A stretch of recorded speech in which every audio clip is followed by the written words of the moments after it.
ఒక రోజున ఎంత పొరపాటు జరిగింది మా వల్ల. మా వల్ల అంటే మా జాతి వల్ల మాత్రమే కాదు, మా జాతికి మూలకారకురాలైన మా అమ్మ వల్ల కూడా ఈ అపరాధం జరిగింది. అమ్మ చేసిన తప్పుకి ఇప్పుడు ఈ పుత్రులంతా బలైపోతున్నారు. ఆదిశేషుడు తన స్వార్థం తాను చూసుకున్నాడు. నేను శివుడి మెడలో ఉంటాను గనక, పైగా అమృతాన్ని మధించేటప్పుడు దేవతలంతా కలిసి నాకు జరామరణాలు ఉండవని వరం ఇచ్చారు కాబట్టి నాకు చావు ఉండదు. ఇంకా తక్కిన వాళ్ళ సంగతి ఏమిటి? మా అమ్మ శాపం వల్ల వీళ్ళంతా జనమేజయ మహారాజు గారి సర్పయాగంలో బూడిదైపోతారు. ఇప్పుడు వీళ్ళంతా బూడిదవ్వకుండా నా జాతిని ఎలా రక్షించుకోవాలి అని ఈయనకి ఇంకా కొంత జాతి మీద పిచ్చుంది కనుక వాళ్ళందరినీ సమావేశపరిచాడు. అప్పుడు అందులో కొన్ని పిచ్చపాములు ఉంటాయిగా, ఆ పిచ్చవన్నయిట సర్పాలు. దీనికి ఇంత ఆలోచన ఉంది, ఎప్పటి కలియుగ ఆరంభకాలం అప్పటికి అసలు ఎవరుంటారో తెలియదు. ఆ జనమేజయుడు అనేవాడు పుట్టాడు అనుకుందాం. మనందరం వెళ్ళి వాడు యజ్ఞం చేస్తూ ఉంటే బుసబుస అని అక్కడ బుసలు కొడదాం.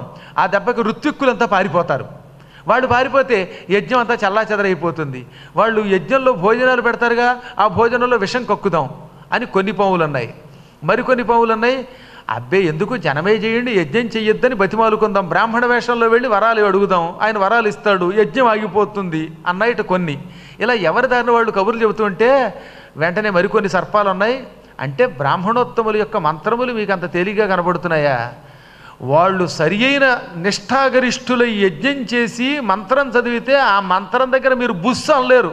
అక్కడ ఆ మంత్రం దెబ్బలకి మీరు వాళ్ళ మీద కాటేయడానికి వెళ్ళి అందరూ చూస్తూ ఉండగా యజ్ఞగుండంలో పడి కాలి బూడిదైపోతారు. వారి శక్తులు మాకు తెలుసు కాబట్టి ఏదో ఋత్విక్కుల్ని కాటు వేసి చంపేసి అక్కడ వినడానికి వచ్చిన వాళ్ళు, మంత్రాలు వినడానికి వచ్చేవాళ్ళు, యజ్ఞం చూడడానికి వచ్చేవాళ్ళని చంపేస్తే యజ్ఞం చల్లా చెదరైపోతుందనుకోవడం భ్రమ.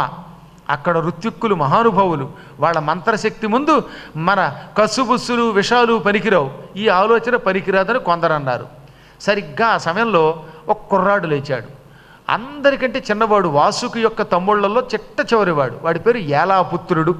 ఈ యాలాపుత్రుడు అన్నాడు, మీకు రహస్యం చెబుతున్నాను, మన జాతికి సర్వనాశనం ఎప్పటికీ రాదు అన్నాడు ఆయన. ఇంతకీ మన జాతికి సర్వనాశనం రాదని నువ్వు ఎలా చెప్పగలవు? మాకందరికీ చెప్పదలిచిన ఆ పరమరహస్యం ఏమిటన్నారు తక్కిన వాళ్ళు. అమ్మ మిమ్మల్ని శాపం పెట్టి జనమేజయుడి సర్పయాగంలో బూడిదైపోండి అన్నదే. ఆ సమయంలో నేను చిన్న పిల్లవాడిని మీ అందరికంటే, నేను అమ్మ ఒళ్ళో పడుకుని ఉన్నాను. ఆ సమయంలో ఒక తమాషా జరిగింది. ఈ శాపం పెట్టిన వెంటనే బ్రహ్మదేవుడు దేవతలు అక్కడికి వచ్చారు. దేవతలంతా ఏవమ్మా ఏమిటి క్షడికోద్రేకంలో పిల్లల్ని శాపం పెట్టడం ధర్మమా అన్నారు. వాళ్ళంతా అదృశ్య రూపంలో ఉన్న ఒక్క అమ్మకి మాత్రమే కనబడేవాళ్ళు, మిగతా వాళ్ళు ఎవరికీ కనబడరు. అయినా అమ్మ ఒళ్ళో ఉన్న కారణం చేత నాకు కనబడ్డారు, మీకెవరికీ కనబడలేదు. ఎందుకంటే మీరు అమ్మ ఒళ్ళో లేరు కనుక. తల్లి ఒడికి అంత శక్తి ఉన్నది. ఆ మాతృమూర్తి ఒడిలో ఉండడం వల్ల నాకు వాళ్ళు కనబడ్డారు. దేవతలు బ్రహ్మదేవుడు మందలించారు అమ్మని. అమ్మేమో క్షణికోద్రేకంలో శాపం పెట్టేశాను అన్నది. అప్పుడు దేవతలంతా పాముల్లో కొందరు మహానుభావులు ఉన్నారు, వీళ్ళందరూ కూడా కద్రువ శాపం వల్ల జనమేజయుడి యజ్ఞంలో బూడిదైపోతే ఎలాగా అనగానే బ్రహ్మదేవుడు మీరేం కంగారు పడకండి, వాసుకి యొక్క చెల్లెలు జరత్కారు అని ఒక ఆవిడ ఉన్నది. ఈ జరత్కారువుకి అలాంటి పేరు కలిగిన వాడు ఒకడు భర్త అవుతాడు. వాళ్ళిద్దరికీ ఆస్తికుడు అనేవాడు ఒకడు పుడతాడు. ఈ ఆస్తికుడు ఈ సర్పయాగాన్ని ఆపుతాడు. కొన్ని లక్షల మంది పాములు చచ్చిపోతారు, కానీ తక్కిన వాళ్ళు బతుకుతారు. ఈ పాములు చావడానికి నేను కూడా ఈ తల్లి నాలిక మీద మా సరస్వతిని ప్రవేశపెట్టి శాపం పెట్టించాను. కారణం ఏమిటంటే ఈ పాముల్లో కొంతమంది దురహంకారులు ఉన్నారు. ధృతరాష్ట్రుడు, పింగళుడు, కంబళుడు లాంటి దుర్మార్గులు మహాబలగర్వంతో విషగర్వంతో లోకాల్ని పాడు చేస్తున్నారు, ప్రజల్ని నాశనం చేస్తున్నారు. తరచుగా భూమండలం మీద దాడి చేసి ప్రజలందరినీ సర్వనాశనం చేస్తున్నారు. ఏనుగుల్ని, సింహాల్ని, పులుల్ని కూడా తినేస్తున్నారు. అందుకే నేను కోపగించి సరస్వతీదేవిని ప్రేరేపించి ఈ కద్రువ నాలుక మీదకి చేరేలా చేసి వాళ్ళకి ఆ శాపం వచ్చేలా చేశాను. లేకపోతే ఎప్పుడో కలియుగంలో పుట్టబోయే జనమేజయుడి గురించి ఈవిడికేం తెలుసు? ఇదంతా సరస్వతీదేవి యొక్క ప్రభావం. కాబట్టి శాపం నేనే ఇప్పించాను. ఆ శాపం వల్ల కొందరు సర్పజాతి వాళ్ళు నశించిపోయినా మిగతా వాళ్ళు బ్రతుకుతారు. యజ్ఞం ఆగిపోతుంది, మీరేం కంగారు పడకండి అని బ్రహ్మదేవుడు దేవతలకి ఆశ్వాసం కలగజేశాడు, నమ్మకం కలగజేశాడు. ఆ తర్వాత దేవతలు బ్రహ్మ అదృశ్యం అయిపోయారు. ఇది నేను చిన్న పిల్లవాడిగా తల్లి ఒడిలో ఉండి విన్నాను. ఇప్పుడు ఆ రహస్యం చెప్పాను అనగానే ఇంకా తక్కిన పాములు వాడిని ఎత్తుకుని భలే విషయం చెప్పేవరా బాబోయ్, చిన్న తమ్ముడు అయినా మాకు ప్రాణం లేచి వచ్చింది, లేకపోతే అందరం ఎక్కడ చచ్చిపోతామో అని బెంగ పెట్టుకున్నాం అన్నారట. అయితే ఇదే నిజం, సందేహం లేకుండా ఈ పిల్లవాడు అసత్యం ఆడాడు. ఇప్పుడు మనం చేయవలసిన పని ఏమిటి? మన చెల్లెలు జరత్కారుకి పెళ్లి చేయటం. అతడు కూడా జరత్కారు అని పేరు కలిగిన వాడు అవుతాడు అని బ్రహ్మన్నాడు గనక ఆ జరత్కారు ఎక్కడున్నాడో వెతుకుదాం, మన చెల్లెల్ని అతనికి ఇచ్చి పెళ్లి చేద్దాం. అప్పుడు మన సర్పయాగమును ఆపగలిగే కుమారుడు పుడతాడు. మన మేనల్లుడి వల్ల మనకి గండం నశిస్తుంది అనుకుని వాసుకి అప్పటి నుంచి తమ చెల్లెలికి సంబంధం కోసం వెతికేవాట. ఆ కాలంలో భృగు వంశంలో జరత్కారు అనేవాడు ఒక ఆయన పుట్టాడు. వాడు మహాతపస్యాలి, చిన్నప్పటి నుంచి బ్రహ్మచర్య నిష్ట కలిగినవాడు, వివాహం మీద కోరిక లేదు, సన్యసించి తరించాలనే ఉద్దేశంతో ప్రపంచమంతా తిరగడం మొదలుపెట్టాడు. ఒకరోజున ఆయన తిరుగుతూ ఒక కొండ దగ్గరికి వెళ్ళాడు. ఆ కొండ మీద నుంచి కిందకు ఒక జలపాతం ప్రవహిస్తోంది. ఆ జలపాతంలో పెద్ద గడ్డి ఉన్నది. జలపాతం వల్ల గడ్డి చాలా వరకు పట్టు తప్పిపోయి ఏదో కొంచెం వేరు మిగిలింది.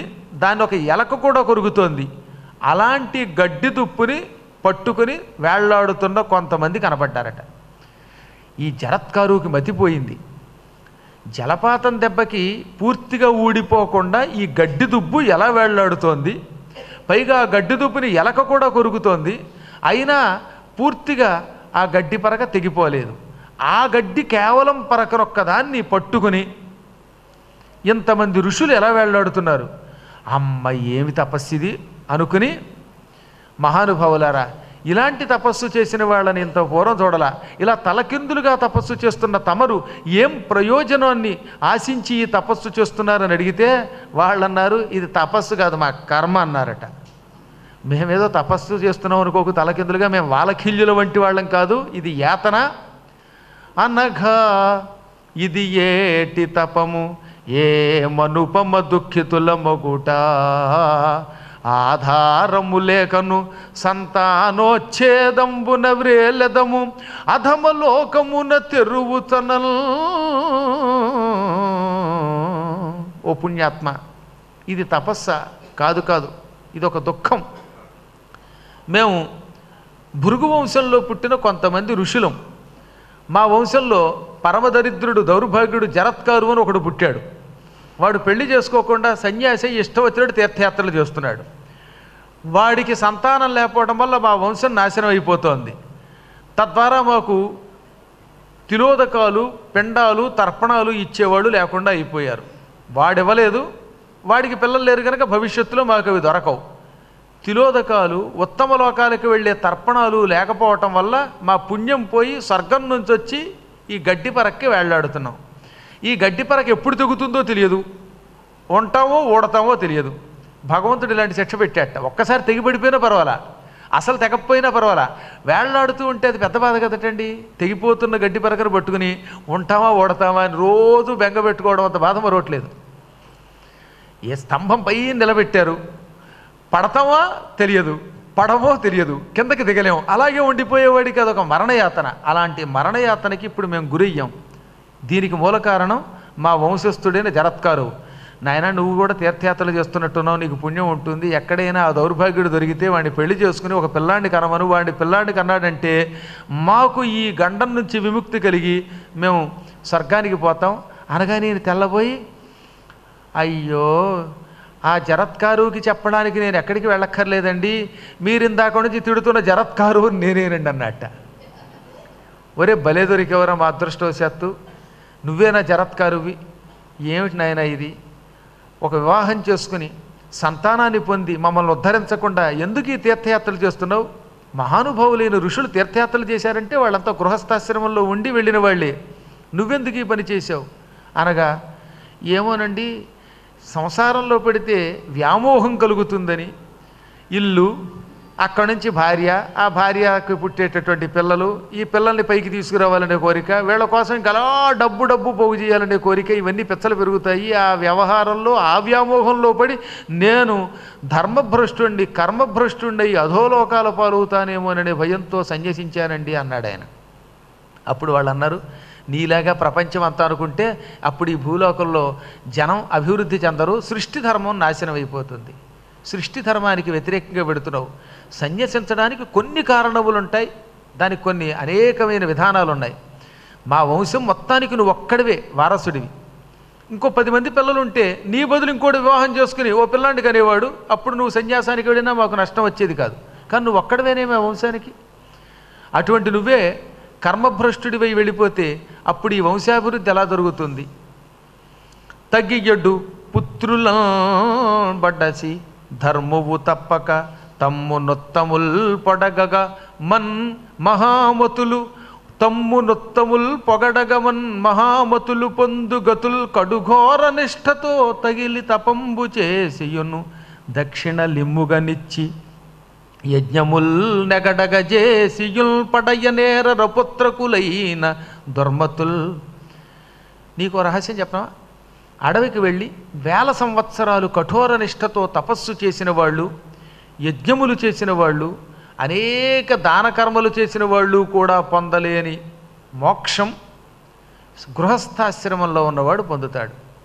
తగిన విధంగా వివాహం చేసుకుని సంతానాన్ని పొంది సంతానానికి చెయ్యవలసినటువంటి కర్మలు చేసి వాళ్ళని తీర్చిదిద్ది ధర్మం తప్పకుండా కామం, ధర్మం తప్పకుండా అర్థం పొందేవాడు ఆ ధర్మ అర్థ కామముల వల్ల ముక్తిని పొందుతాడు. ఉత్తములు పొగిడేలాగా మాత్రం సంసారాన్ని నడపాలి. ఇష్టం వచ్చినట్టు ప్రవర్తించకుండా ధర్మబద్ధంగా ప్రశంస పొందే రీతిలో గృహస్థాశ్రమాన్ని నిర్వహించేవాడు చాలా తొందరగా బంధ విముక్తి పొందుతాడు. గృహస్థాశ్రమానికి అతీతంగా అడవికి వెళ్ళి తపస్సు చేసుకుని ఘోర నిష్టతో అనేక విధాల ఉపవాసాలతో కృషించిపోయేవాళ్ళు ఉన్నారే, అటువంటి తపోనిష్టాగరిష్ఠులకి అంత తేలిక మోక్షం రాదు. సన్యాసులకి ఎన్నో నియమాలు ఉన్నాయి. ఆ నియమాలలో తేడా వస్తే వాళ్ళు భ్రష్టులు అవుతారు. అదే గృహస్థాశ్రమంలో ఉన్న వాళ్ళకి నియమాలు స్వల్పంగా ఉంటాయి. గృహస్థాశ్రమంలో వాడు తప్పు చేస్తే తప్పుకు శిక్ష తక్కువగా ఉంటుంది వాళ్ళకి. యమధర్మరాజు గృహస్థాశ్రమంలో ఉన్నవాడు చేసే పాపమునకు స్వల్ప శిక్ష, సన్యాసులకు అధిక శిక్ష ఇస్తాడు. ఉదాహరణకి నా చేతికి ఓ బంగారపు కంకణం ఉందనుకుందాం. ఈ కంకణాన్ని చూచి మీరు ఎవరైనా ఆశ పొందితే మీకు శిక్ష చాలా తక్కువగా ఉంటుంది. ఎవరైనా నాలాంటి వాడి బంగారాన్ని ఎత్తుకుపోతే మీకు కేవలం 1 సంవత్సర కాలమే యమలోకంలో శిక్షట. అదే సన్యాసి దాని మీద ఆశ పొందితే 1000 ఏళ్ళు శిక్ష. ఎక్కడ ఏడాది ఎక్కడ 1000 అంటే మీరేం పొందుతారని కష్టమా? ఉదాహరణకు చెప్పా. మళ్ళీ గురువుగారు మేము మీ కంకణం చూసి ఎక్కడ ఆశ పెట్టామండి, కావాలంటే మీకే 10 కంకణాలు ఇస్తామండి అనేవాళ్ళు కూడా ఉండొచ్చు. సహజంగా ఎవరో ఒకళ్ళు ఎదురుగుండా ఉన్నవాళ్ళు చెప్పాలి కాబట్టి చెప్పడమే. గృహస్థాశ్రమంలో ఉన్నవాడికి దొంగతనం వల్ల కానీ అసత్యం వల్ల కానీ వచ్చే పాపం తక్కువ. అలాగని అవి చెయ్యమని కాదు, ఒకవేళ చేస్తే స్వల్ప పాపం, యమధర్మరాజు వల్ల స్వల్ప శిక్షే పొందుతాం. కానీ యతులకు సన్యాసులకు ధనం కానీ కాంచనం కానీ స్త్రీలు కానీ గృహాలు కానీ వీటి మీద వ్యామోహం కలిగిందా వాళ్ళు పరమభ్రష్టులు అవుతారు. అందుకే ఎవరు పడితే వాళ్ళు సన్యాసం పుచ్చుకోవడానికి లేదు. జగద్గురువుల దగ్గరికి వెళ్ళి వారి అనుమతి తీసుకుని ఆ నియమాలతో వెళ్ళాలి సన్యాసం. తెలుసా మీకు? నా అంతటి నేనే సన్యాసి, నేను దండం పట్టేసుకుంటే సన్యాసి వాడు సన్యాసి అవుతాడు. సన్యాసికి కూడా ఎన్ని నియమాలు ఉన్నాయండి. అందుకనే శంకరాచార్యులు వారు అటువంటి పీఠాలు పెట్టారు. అటువంటి నియమనిష్టలు కలిగిన అపూర్వ రీతిలో దీక్షా స్వీకారం చేయడానికి పనికొచ్చేటటువంటి పీఠముల దగ్గరికి వెళ్ళి వాళ్ళ శరణు కోరి, వాళ్ళు కూడా ఎవరికి పడితే వాళ్ళకేం దీక్ష ఎవరు అర్హతను ఆలోచించేస్తారు. ఇంతమంది లోకంలో ఉంటే విధుశేఖర భారతీ స్వామి వారినే తీసుకుని ఎందుకు వారసులుగా ప్రకటించారంటే అర్హత తెలుసు గనక. అటువంటి గురువుల దగ్గరికి మనం వెళ్ళాలి, వారిని అడగాలి. అప్పుడు వాళ్ళు అర్థితో వచ్చిన వాళ్ళ యొక్క అర్హతని బట్టి వాళ్ళకి సన్యాస దీక్ష ఇస్తారు. ఎవరు దేనికి పనికొస్తారో వాళ్ళకి ఇస్తారు. అలా కాకుండా స్వయం సన్యాస స్వీకారం చేస్తే వాడు కర్మభ్రష్టుడు అవుతాడు. కాబట్టి అలాంటిది మాని నువ్వు గృహస్థాశ్రమ స్వీకారం చెయ్యంటే వీడికి అంత ఇష్టం లేదు, కానీ పితృదేవతలు నశిస్తున్నారు, వాళ్ళ శాపానికి గురైతే తాను కూడా ముక్తి పొందడు గనక ఆలోచించి సరే మీ మాట కాదని అనను, నా పేరు కలిగిన కన్య దొరికితేనే పెళ్లి చేసుకుంటాను, లేకపోతే చేసుకోను. అలాంటి కన్య దొరకకపోతే గృహస్థాశ్రమంలో అడుగు పెట్టకపోవడం వల్ల నాకు పాపం రాదు, కాబట్టి ఆ కన్యను ఇవ్వవలసిన బాధ్యత మీదే అన్నట్ట. ఒరేయ్, నువ్వు ఎన్ని వేషాలు వేసినా నీకు అటువంటి కన్యను ఎక్కడో చోట బ్రహ్మ రాసి పెట్టాడు, నువ్వు మాత్రం ప్రయత్నం చెయ్యన్నారు వాళ్ళు. ఈయన బయలుదేరాడు. సరిగ్గా ఆ సమయానికి ఈ విషయం తెలిసింది వాసుకి. వెంటనే తన చెల్లెల్ని వెంట పెట్టుకెళ్ళి, ఏమండోయ్ మీ పేరు జరత్కారువు, ఈవిడ జరత్కారువు, మీరు మీ పేరే కలిగిన అమ్మాయినే పెళ్లి చేసుకుంటా ఉన్నారు, ఈ అమ్మాయి దొరికింది మీకు, ఇంకా మీరు గృహస్థాశ్రమంలో ప్రవేశించవలసిందే, చేసుకోనడానికి వీల్లేదు. మీ కళ్యాణం వల్ల మా సర్పాలకు కూడా కళ్యాణం అవుతుంది. అంటే వీళ్ళు నాశనం కాకుండా ఉంటారనగానే పాపం ఏం చేస్తాడు, ఇక ఎన్ని ప్రయత్నాలు చేసుకున్నా ఈ కళ్యాణ ఘడియం తప్పించలేం. ఈ కళ్యాణం విచిత్రం అండి. తన్నుకొచ్చిందంటే కక్కు వచ్చినా కళ్యాణం వచ్చినా ఆగమన్నారు. కక్కు కూడా అంతే వస్తే ఆపుకోలేం, కళ్యాణం వచ్చినా ఆపుకోలేం. ఓసారి అవధానంలో మాత్రం నన్ను అడిగారులేండి, కక్కు వచ్చినా కళ్యాణం వచ్చినా ఆగదంటారు నిజమేనా అంటే, కక్కు మాట ఎలా ఉన్నా కళ్యాణానికి ముందు అమ్మాయి కక్కు వస్తే మాత్రం కళ్యాణం ఆగిపోయే ప్రమాదం ఉంది, కొంచెం జాగ్రత్తగా ఉండండి అన్న. అంటే అది అవధానం కాబట్టి ఎదుగైనా మంచిది. ఏది ఏమైనప్పటికీ ఈ కళ్యాణ ఘడి వచ్చింది దీనికి, దాంతో వెంటనే పెళ్లి చేసుకోవాల్సి వచ్చింది. అప్పుడు ఆయన అన్నాడు, ఎంత విచిత్రం ఈ సృష్టి. పెళ్ళు సంబంధం ఎక్కడ దొరుకుతుందా అని చూసుకున్న వాళ్ళకి కళ్యాణం రాదు, వస్తే తప్పించుకోలేం. అయినా నేను ఒక నియమం పెడుతున్నాను, ఏది అమ్మాయిని ఇలా నా దగ్గరికి పంపండి, ఆమెకు నేను చెప్పవలసిన కొన్ని విషయాలు చెబుతాను, ఆ నియమములను కనుక ఈ జరత్కారువు ఒప్పుకుంటే పెళ్లి దొరుకుతుంది అనగానే వాసుకి చెల్లెల్ని పంపాడు. అమ్మాయి, నేను నిన్ను పెళ్లి చేసుకుంటాను, కానీ దాంతోపాటు ఒక నియమం కూడా పెడతాను. నేను ఇష్టం లేని పని నువ్వు ఎప్పుడు చేసినా అప్పుడే విడిచిపెడతాను. నేను నీకు పని చెప్పాను అనుకో, ఆ పనికి వ్యతిరేకంగా నువ్వు నడుచుకున్నావు అనుకో, ఆ క్షణమే నేను విడిచిపెడతాను. నేను పడుకుని లేపొద్దంటే ఇక అటు సూర్యుడు ఇటు పడితే లేపకూడదు. నేను అన్నం పెట్టంటే వద్దనేదాకా పెట్టాలి. ఇలాంటి వాటికి నువ్వు ఒప్పుకుంటావా? ఎప్పుడైనా కాదన్నావంటే వదిలేస్తానన్నట్ట. ఆవిడ కొంచెం బుర్రకొక్కుని, పెద్ద కష్టమే ఉంది, ఆయన లేపొద్దంటే లేపకుండా ఊరుకుందాం. ఆయన అన్నం అడిగాడు అనుకో, ఎంత తింటాడు మహా అయితే మాత్రం, పోనీ ఒక 5-6 బస్తాల కంటే ఎక్కువ తినలేడు కదా, అంతకంటే తినలేడు కదా, అలాగే అనుకుని అంది. ఇద్దరికి వివాహం అయ్యింది. ఆవిడ గర్భం ధరించింది. ఇంకా గర్భం ధరించాక ఒక రోజు ఏం చేశాడు ఈయన, ఈవిడితో అయిపోయింది, నేను సన్యాసం పుచ్చుకోవాలని నియమంతో ఉన్నాడు కదా, పట్టపగలు పిలిచి, ఎప్పుడు పగలు నిద్రవాడు ఆయన, పట్టపగలు నేను భోజనం చేసి పడుకుందాం అనుకుంటున్నాను, నీ తొడ మీద తలకాయ పెట్టుకు పడుకుంటాను, కింద ఓ జింక చర్మం బరువు, ఇదిగో నే అంతటా నేను లేచేదాకా లేపడానికి వీల్లేదు, నేను ఎప్పుడు లేస్తే అప్పుడే, నువ్వు లేపావా నీకు నాకు విడాక్ అన్నాడు. అంతే. అనగానే సరేనండి అంది. ఈయన పగలు పడుకున్నట్టు భోజనానంతరం ఆవిడ తొడ మీద తల పెట్టాడు, మంచి జింక చర్మం వేసింది, పడుకున్నాడు. సూర్యుడు అస్తమించినా లేవడాయన, ఎప్పటికీ లేవకపోతే ఈవిడికి భయం వేసింది. సూర్యాస్తమయ సమయంలో ఇక్కడున్న ఋషులంతా సంధ్యావందనం చేస్తున్నారు. సంధ్యా సమయంలో నిద్రపోతే నా భర్తకి పాపం, సంధ్యావందనం చేయకపోతే కర్మలోపం, అది పాపమే. ఈ పాపం కోసమని ఆలోచించి ఆయన లేపితే నా కాపరం కూలిపోతుంది, లేపకపోతే భర్తకి పాపం, భర్తకి పాపం కదా అని లేపితే నాకు శాపం, శాపమా పాపమా ఆలోచించి నా బతుకు ఏమైనా పర్వాలా, నా భర్తకి మాత్రం పాపము తగలకూడదు అనుకున్నదట. పూర్వం అలాంటి పతివ్రతలు ఉండేవారు. నేను ఏమైనా పర్వాలా, నా భర్త బాగుంటే బాగుండు, నా భర్త యొక్క బాగే నా బాగు అనుకునేవారట. అందుకని ఆవిడ భర్తని లేపి, ఏమండి లేచి స్నానం చేసి సంధ్యావందనం చెయ్యండి, సూర్యాస్తమయం అవుతోంది, చుట్టుపక్కల ఉన్న ఋషులంతా స్నానం చేసి సంధ్యావందన ప్రక్రియకి సంకల్పిస్తున్నారనగానే టక్కన లేచి, అంటే నేను లేవకపోతే సూర్యుడు నా కోసం ఆగడా, నేను నిద్రపోయినంతసేపు సూర్యుడు అస్తమించడు, నాకు ఆ శక్తి ఉన్నది, అందుకే నేను నీతో ఏమన్నాను, నా అంతట నేను లేచేదాకా నిద్ర లేపవద్దన్నాను, అయినా నా ఆజ్ఞను ఉల్లంఘించావు. సూర్యుడికి అంత శక్తి ఉందేమిటి, నా సంధ్యావందనం అందుకోకుండా అస్తమించే శక్తి, ఆ శక్తిని గుర్తించలేక నన్ను అవమానించావు, నేను వద్దన్న పని చేశావు, ఈ క్షణమే మా ఇద్దరికీ బంధం తెగిపోయినట్టే, నా దారినే పోతున్నా అనగానే ఆవిడ కన్నీళ్లు పెట్టుకుంది. వేరేదానా కన్నీళ్లు పెట్టుకోకు, నువ్వు తరిస్తావు, కంగారు పడకు, నీ గర్భంలోంచి ఒక పరమ పూజ్యుడు, జగత్తుని రక్షించేవాడు, సాత్వికుడు పుడతాడు, అతడు ఆస్తికుడు అనే పేరుతో ప్రసిద్ధికెక్కుతాడు. భృగు వంశంలో పుట్టినటువంటి చవనుడి యొక్క కొడుకు ప్రమతి ద్వారా విద్యలు అభ్యసిస్తాడు. ఆ మహాత్ముడి వల్ల నీకు సశరీరంగా స్వర్గం వస్తుంది. నన్ను వదిలి నేను తపస్సుకు పోతున్నాను, కేవలం తపస్సు కోసమే నేను పుట్టాను, మధ్యలో ఈ సంసారంలోకి ప్రవేశించవలసి వచ్చిందని నచ్చజెప్పి ఆవిడ చేత అవును అనిపించుకుని వెళ్ళిపోయాడు. ఇక మళ్ళీ ఎప్పుడు భార్య మొహం చూడకుండా తపస్సు చేసి తరించాడు. కానీ ఈయనకు కొడుకు పుట్టుతున్నాడు కాబట్టి పితృదేవతలు తరించారు.